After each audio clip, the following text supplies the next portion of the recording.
Welcome to the Political Risk Podcast, where geopolitical risk and insurance markets meet.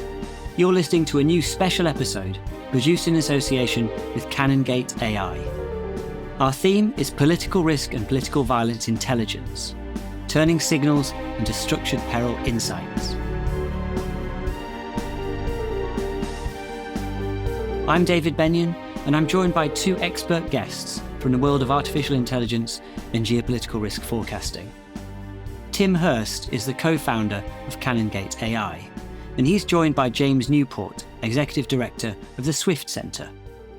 Canongate AI was developed in close collaboration with the Lloyd's market from within the global specialty insurance sector. It's already deployed by specialty insurers in the London market, in use and trusted by political risk and political violence underwriters, as well as analysts and organisations seeking a clear and structured view of the geopolitical risk landscape.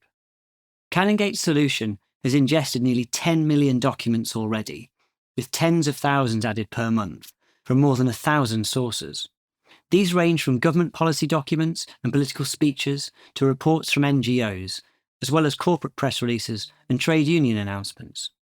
The sheer scale of these data is quite frankly staggering, and without the firepower of AI, using this type of forward-looking analysis to create timely insights would be completely unfeasible. The goal, of course, is to turn these signals into insights for political violence and political risk underwriters, broken down by specific perils or territories, providing actionable intelligence for selecting and rating new risks. Canongate has a partnership in place with the Swift Centre, combining Canongate's political disruption data with Swift's forecasting expertise. The Swift Centre is a forecasting advisory, working with banks, government, technology firms and others.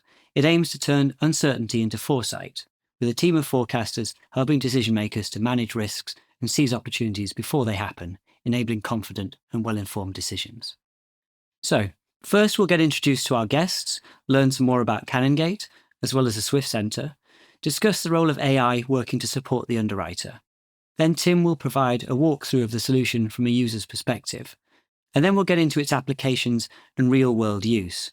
And lastly, we'll look at some geopolitical fault lines as examples, from Ukraine to Venezuela. So let's get into it. Tim and James, welcome to the podcast. Thank you. Thank you very much. Probably first, good to just everybody introduces themselves. So, Tim, you start. I'm Tim Hurst, and I'm the Chief Technology Officer and co-founder of a company called Canongate AI. So Canongate AI is a data analytics provider for the political risk, violence and terrorism insurance industry. I'm James Newport, Executive Director of the Swift Centre. Before that, I spent around 5 years in HM Treasury on the international finance side, international development, Ukraine war. From the Swift Centre side, ultimately what we do is help organisations predict the future, which sounds like crystal ball, but ultimately our methodologies are based on scientific research being started by the US intelligence agencies about 12 years ago. And we use that to help organisations think about geopolitical and tech AI scenarios, what may be coming down the track, what matters to them, and then we help forecast what's the likelihood of those, what's the likely impact, what can you do and what can't you do. And Tim, before we go any further as well, do you want to give just a very short outline, but as to why AI and political risk and volatility intersect so sharply at the moment? The way we see it, the kind of complexities of the world and the world of political risk itself is growing over time. There's been quite a distinct change in politics, moving away from globalization to other aspects of other types of politics. And those complexities require new tools to kind of analyze and understand the differences. So there's kind of the problem that you have.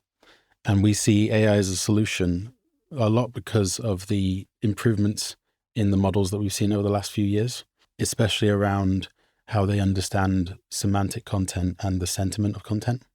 There's just so much going on, isn't there? Is this part of the issue? There's so much information to digest as an underwriter. Yeah. I mean, at Davos and everything, the sheer volume of like stuff hitting the headlines, it's phenomenal. You can feel a bit bombarded by the amount of change and information that happens over time. But behind all of that change is actually a lot of data. And by data, I mean documents, articles, speeches, discussing these changes. We see AI as a useful tool to really dig into those semantic expressions in the content and find these signals that are quite hard to see if you're just reading the documents. But if you look over time, you can see these trends change. So let's get into Canongate then, to get a sense of what it is and who it's for. So Tim, do you want to start with an explainer of the solution? Essentially what Canongate does is it provides semantic and sentiment-based political risk signals.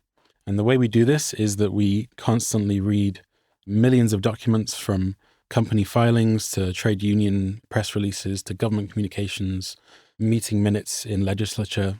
And this is not just one government department. This is not just the US Department for War or the Foreign Office in the UK or the Treasury. This is like across the world, right? Exactly, yes. So we connect to as many different government departments in different countries across the world as we can. And it gives you a very broad view and understanding of what's going on, essentially.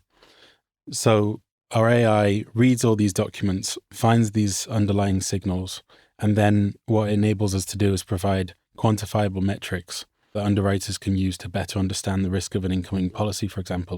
Our initial product is really directed towards helping underwriters understand new risks coming in. We do see a lot of application in other areas, which maybe we can talk about in a bit, but in the first instance, it's a really valuable tool to help. It's kind of like an alternative view of political risk that maybe underwriters haven't had in the past, where a lot of solutions rely more on socioeconomic signals, like a forecast of GDP or unemployment over time. We're looking at these semantic and sentiment signals in text and communications. So far, we've focused mostly on political risk and political violence. We've also been looking at K&R, and we do identify signals for SLCC and those kind of areas. We're somewhat agnostic. I think that you have to be a bit careful to make sure that what you're looking for is the type of thing you would identify in government communications. Like a really far out idea, you wouldn't be able to find things about home insurance in government communications as much as you would. Sticking with the underwriter's perspective, what do you see it as the problem that you're trying to solve? What's the challenge they have that you're trying to solve? I think their challenge is to understand the geopolitical nature of a given submission. And to do that, they need as much in their arsenal as possible to make a sensible decision and write the correct policy. What we provide is like an alternative signal that you can combine with your own knowledge and understanding to produce a clearer view of what's going on. And really what we're trying to understand is, for a given location, is the risk deteriorating? Are things getting worse?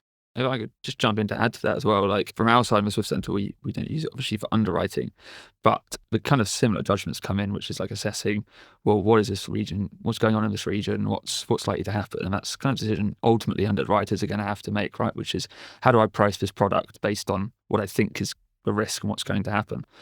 And really what Canongate provides is what we're all kind of implicitly doing anyway whenever we read news sources, whenever we try and gather that information, which is kind of a sentiment analysis. Like, what does this mean? What does this increase in kind of national sentiment I'm seeing? How does that change the risk profile? And that's where stuff like Canongate is so informative in terms of showing you in that real time, oh, this is how a risk is changing over time, and this is why, this is the data underpinning that. And when we think about what underwriters would be missing if they don't have this kind of tool, I mean, the way I think of it, and please tell me if I'm wrong, is the kind of firepower that AI brings to this. If a risk comes to the underwriter and, you know, they have to make a decision on whether to underwrite it, how to price it, but to really, really do their homework, you'd have an enormous stack of materials they ideally would spend a month, a week, or I don't know, however long it would take to feel fully prepped of every single possible risk factor that would go into this. And of course, that's not realistic in the real world. But the AI provides the firepower to do that. Yes, that's a really good point. So far we've analyzed about 10 million different documents. I did like a back of the envelope calculation to like try and compare that to something that you can really understand. And it's about 500,000 average size novels. It's hundreds of years of reading time to go through all the documents that we've read. And obviously for a given peril or a given policy, you're not going to have to read all of that information every single time, but it gives you an idea of the scale. Like we're looking at around 50,000 documents a month coming in. So AI is kind of the only way to really manage to read all that information and parse it and quantify it. Or maybe if the underwriter has AI at their fingertips, then maybe they will have a little bit of time to read a novel rather than staying up till 4 a.m. Let's turn to the Swift Centre then, and the work that you're doing, looking at political disruption, looking at what's around the corner. So how did you get to this point where you guys, you know each other, you're working together, you see eye to eye? Obviously, we're working in the same space. You end up talking to lots of people who are doing similar things. And what really attracted me from Canongate's side and the system they built is fundamentally there's like two elements which make forecasting. And that is the research that underpins what you ingest, what you understand, and then the reasoning layer. So what we have is teams of top forecasters in the world. They do independent tournaments. We hire the very best. We put them into teams and they ultimately forecast geopolitical events. That's proven to be currently AI around the corner, but currently that's still the most accurate way you can forecast the future. And you can get incredibly good accuracy, incredibly good calibration. The thing is often the risk is on those two sides, right? One, people usually aren't very good at forecasting or predicting future events, like geopolitical events, because they're so uncertain, there's so much chaos, so much noise. And a large part of that comes down to the information they're provided with. And what Canongate was really useful for when I saw it was, it's providing these signals. It's also providing the raw data of this is what we're picking up. This is our stream. This is how you can interpret it. And just like Tim said, it's a tool. And just like underwriters, underwriters, it's applicable to so many different domains because ultimately everyone's role is about predicting. You're ultimately predicting what's the decision I need to make, what's the world going to be like, how are the options I'm weighing up going to play into that world. And that's ultimately what we're doing. So in our case, we do something like Canongate. We'll be working with a client around, they've got an exposure to Venezuela. They're obviously concerned what's it going to look like in the next 12 months, what investments should they make in the region, etc. We can help them formulate those questions. When we come to looking up the information, systems like Canongate are very useful for us to identify, these are the risks we need to be thinking about. These are the sources that underpin that. How can we make sure we're having a balanced view? We're not getting biased sources so that now forecasters have that at their fingertips. It's good to get different perspectives. It always is. And at its heart, this is an insurance podcast, really. That's the core listenership. And most of the episodes feature people who are in one way or another serving the insurance industry or within the industry. Not always, but usually. So it's always good to get perspectives outside the sector. So I'm curious to you, James, to get a view on how governments, how big tech, banks, other institutions think about forecasting political disruption today, because I don't always talk to people in that world. There's some very impressive, very advanced techniques that people are using, and then there's some which couldn't be improved. And I think some of this comes back to the fact of it's often seen like, you can't predict the future, therefore we might as well just randomly act, which is obviously not what people do. You prioritize what you're doing. You are implicitly always making these predictions. In fact, there's some places like in government where they do this very well. They've taken on parts of the literature. They've implemented teams to try and drive. They have some foresight teams in government, and they're relatively effective. I think the problem is a lot of the time in places like government and in other institutions is distilling that throughout the organization, making it part of the decision-making process. Obviously, where the incentives align well, so financial institutions, banks, etc., they obviously have big risks in terms of exposure to volatile markets. They're transporting a lot of money, etc. Big risk to getting things wrong in terms of what they're thinking about the future. Equally, there's a lot of money to be made, a lot of opportunity. So in those systems, you usually find a little bit more kind of advanced techniques. The really interesting one at the moment is big tech. And it's interesting from two dynamics. One, because you have now AI and concerns over AI risks, AI opportunities. What are the capabilities going to be in 12 months? What does that mean for my business? What does that mean in terms of the market, etc.? So they're starting to really think about this when historically they weren't too much. I think there's also just an element of their philosophy of move fast, break things. And they have a lot of capital, which allows them to test out a lot of things and fail quickly. So where others have to make big bets because they're setting up hard infrastructure, etc., tech has a little bit more flexibility. I think it's also interesting that a lot of the kind of forecasting movement, a lot of people have a background in forecasting, follow the literature, follow the research. So there's like a good correlation between those people and the people that end up working in AI labs. So a lot of people who are forecasting were like, I think AI is going to be big. I should work at a lab. So what you find now is a number of the labs have people who already understand how you can apply this stuff. So that's why we see quite a bit coming from that side as well. Where would you say that the traditional forecasting methods really fall down and struggle compared to using AI? I'll probably twist the framing slightly, which is if we imagine the benchmark, the best evidence we have for forecasting right now is the methods that like Swift use, which is pull these teams of very well calibrated people together, make forecasts. And then the question to me is, where do they perform best and where is AI going to start encroaching on that and potentially take it all. And what you see is that any decisions which are highly complex often involve people having to make judgments on what other people are going to do and not repeatable events. So I wouldn't suggest using our kind of forecasting for the weather because there's loads of data out there and it's pretty regular seasons, etc. But really unusual events like, is Trump going to invade Greenland? What's going to happen to Iran? These are highly complex one-off events. These are where our kind of methodology succeeds. AI is going to chip away at that. And that's one thing we're constantly aware of and constantly trying to adapt to, because ultimately it falls into two parts. It falls into how good is your research, how unbiased, well researched it is, which AI is already fantastic at, and that's kind of what Canongate does. And the other side is this reasoning layer, how you integrate information. What you'll see from these forecasters is they're very unusual in terms of how they integrate new information. It's very unusual, but it's optimal in terms of they don't overweight or underweight new information. They do it very optimally. My personal view is it's only a matter of time until AI systems reach that same benchmark. And once you have that, then you've got parity across the wide ranges. Right now, what I'd say is if you're doing something which is kind of that repeatable, lots of information available on it, it's something which you're like, oh, I think I know what it is. AI is probably going to give you a great answer for that. So I think a lot of what James has said is very true. Like the power of reasoning of these AI models, I think most people probably first interacted with them a few years ago when it was kind of a fun toy where you could give it some text and translate it into pirate talk or something. But it's got to the point now where it's a really valuable reasoning tool. And that can be a really useful thing for underwriters. So we tend to work with these AI tools as we use the kind of underlying engines to quantify the semantics and the sentiment in content. But once we have that kind of well-structured data and information, we can then feed that to a reasoning model to do kind of the high-level analysis. Now, I always want to be a bit cautionary here. You constantly hear news. For example, last week, I think it was the Midlands Police announced that they'd created an intelligence report using AI and ended up referencing an event that had never existed in that report because the AI had what some people say is hallucinated. They blocked a bunch of football fans from going to a match because of something that had never happened. Because of something that had never happened, yeah, exactly. So you have to be aware of these things. And to me, that's why these solutions are really, really beneficial as a tool, but you need the underwriter to direct that tool and review the results. So there's the opportunity for it to really transform the day-to-day use of underwriters when it's applied in the right way and used in the right way. So it's an enabler rather than a replacement. Yeah, and an efficiency optimizer, I'd say.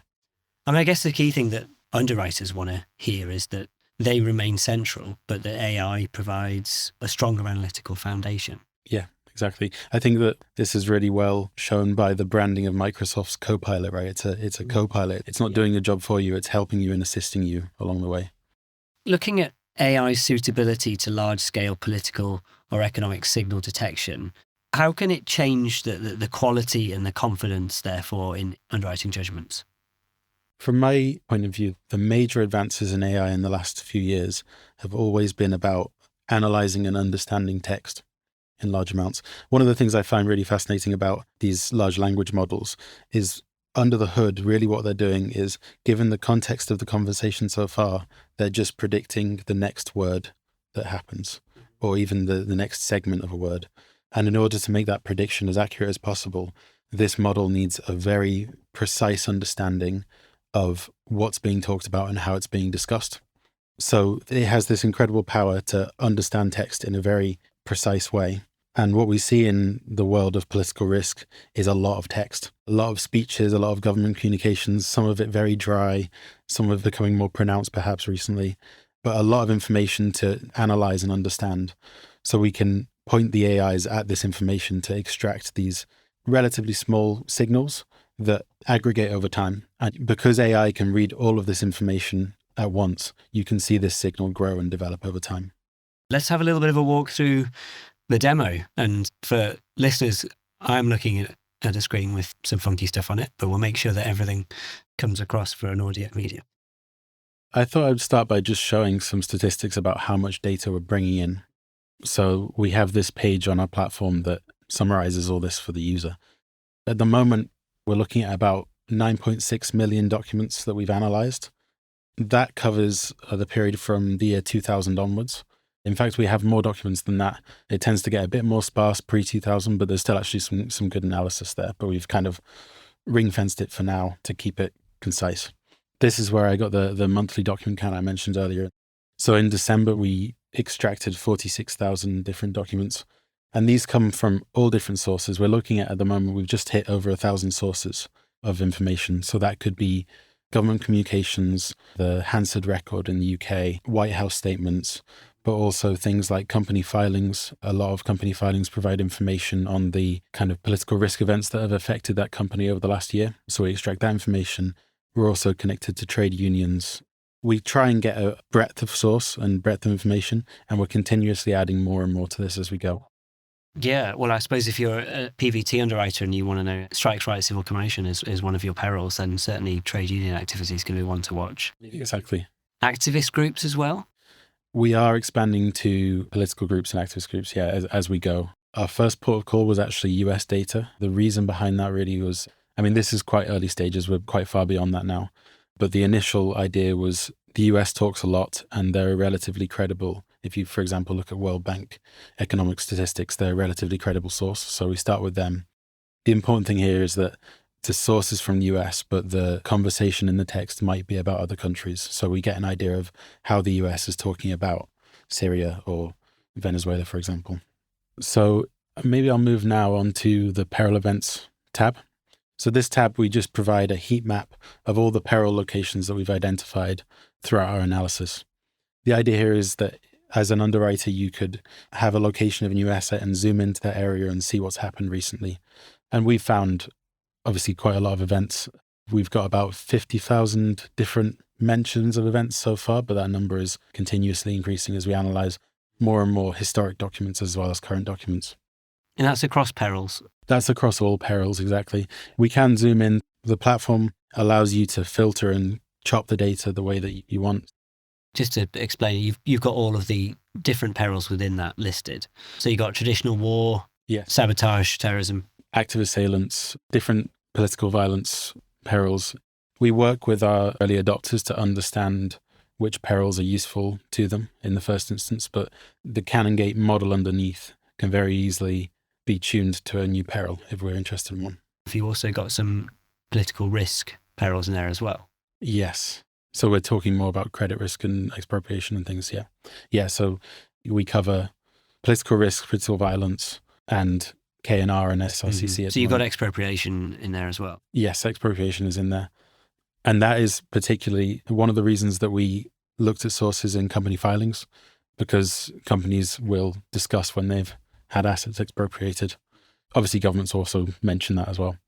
So you can see basic trends here. Like if you look at the war peril, the focus areas of the heat map are Eastern Ukraine, areas of the Middle East, and the Kashmir region between Pakistan and India. You can go through each of the perils here and dig into more detail as you wish. But to be honest, what I've shown so far, I kind of see as more of a traditional method of analysis, because what we're doing here is looking for previous events and saying if events have happened in the past, they're more likely to happen in the future, which is very valid. But what we do is go a step further than that, and we produce these peril-related mentions. So these are the semantic and sentiment signals that we identify in the data.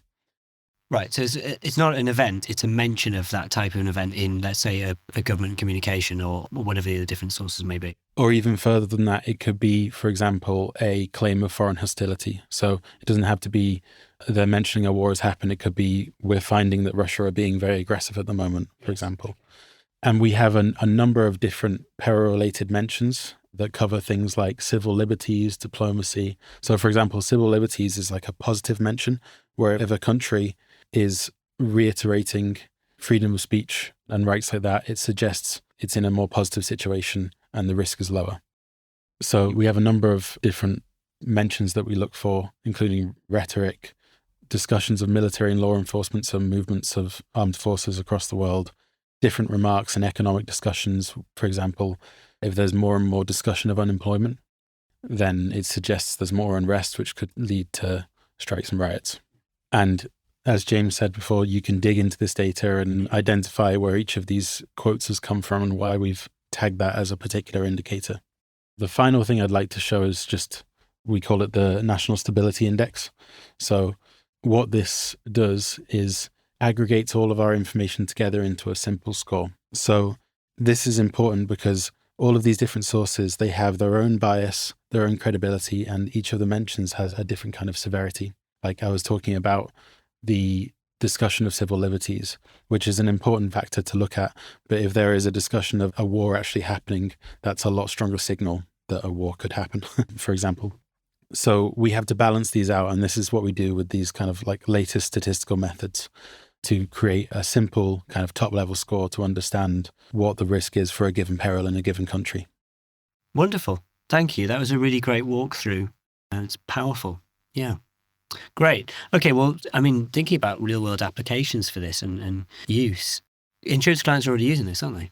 Yeah, that's correct. The platform is currently live in the insurance market. A couple of early adopters I'd like to mention. They've been really helpful for us to tune and make sure that what we're building is useful to underwriters. We worked with Mosaic and Ascot Insurance with their PR and PV teams, and they've been really helpful to make sure that what we're building really does solve their problems and help them analyze risk more. Well, two very reputable names in the market for those lines of business. And certainly Charlie Mackay, who's Mosaic's international CEO, was on this podcast not too long ago, and he certainly said some very lovely things about the work that you guys are doing with them. And I also heard on another podcast, Voice of Insurance, I think Mosaic's co-CEO Mark Wheeler was on there and also referenced you guys as being a top of the range tool in the market. Yeah, they really have been very helpful for tuning and understanding what's useful to them. And it's feeding into our kind of roadmap for the future as well, in terms of how we can produce the things that are useful to them. For example, some forecasting element in our statistics, or whether we can automatically apply our statistics when a submission comes in. So using that strength of reasoning that these large language models have to provide something that gets the underwriter the information as quickly as possible. Are you finding much difference already in the way that different users are applying the solution? I'd say so. From user to user, there is quite a difference in some people prefer the top level view. Some people prefer to dig down into the individual events and look at the articles themselves that we analyze. There's also, I think it probably depends on the line of insurance, the kind of area that they're interested in. So they might want to analyze a specific region or a route or something in a region.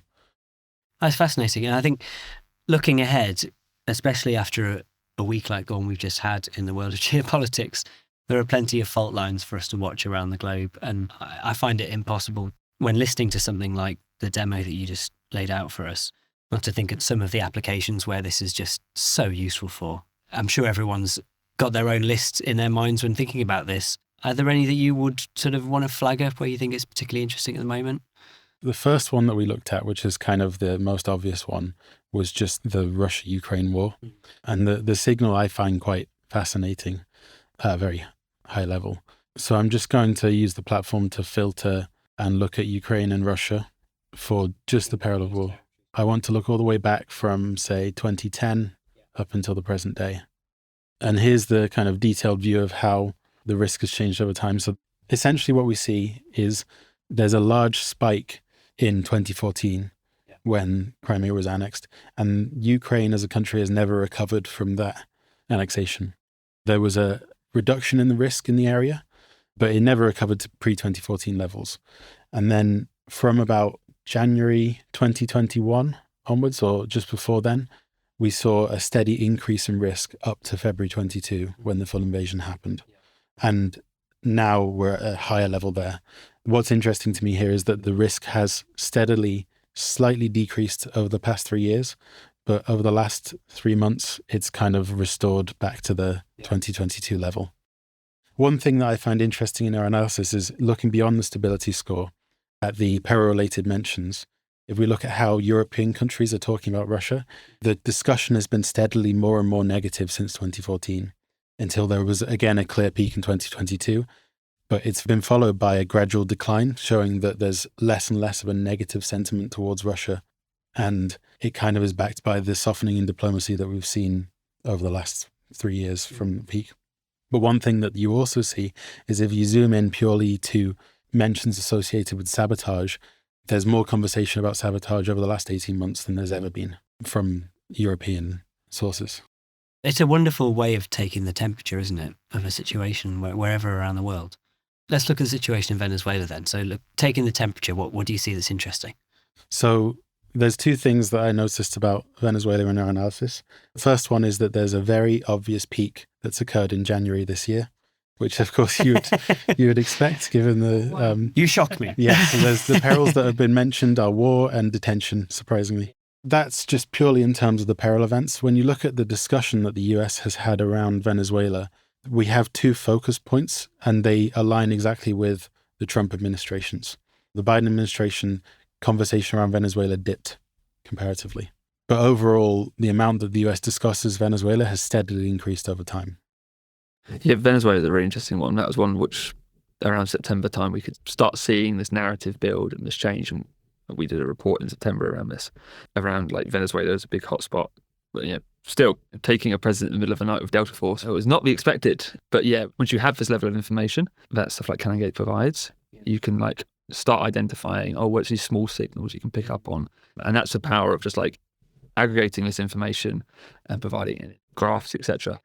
In the Venezuela case, there's definitely an interconnection between the different perils, like the level of expropriation that's happening over time has been like running up to the events that have occurred over the last couple of months. When dealing in this current environment, it is chaos. I think that's fair to say. The US administration is dramatically changing its actions diplomatically, how it treats relationships with allies and neighbours, etc. And the ability to look at something in real time and identify those signals is so valuable.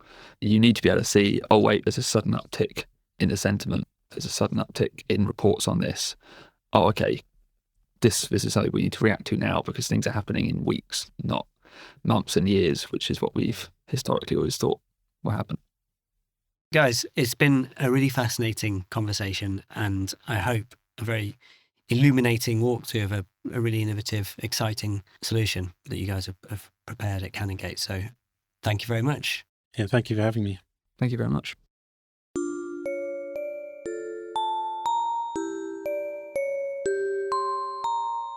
And that concludes this special episode of the Political Risk Podcast, produced in association with Canongate AI. And I'd like to thank my two insightful expert guests for this special episode, Tim Hurst, co-founder of Canongate, and James Newport from the Swift Centre. Until next time, thanks for listening and please tune in again. I've been your host, David Benyon. Production was by Peter McGill and Lawrence Durkin made the music.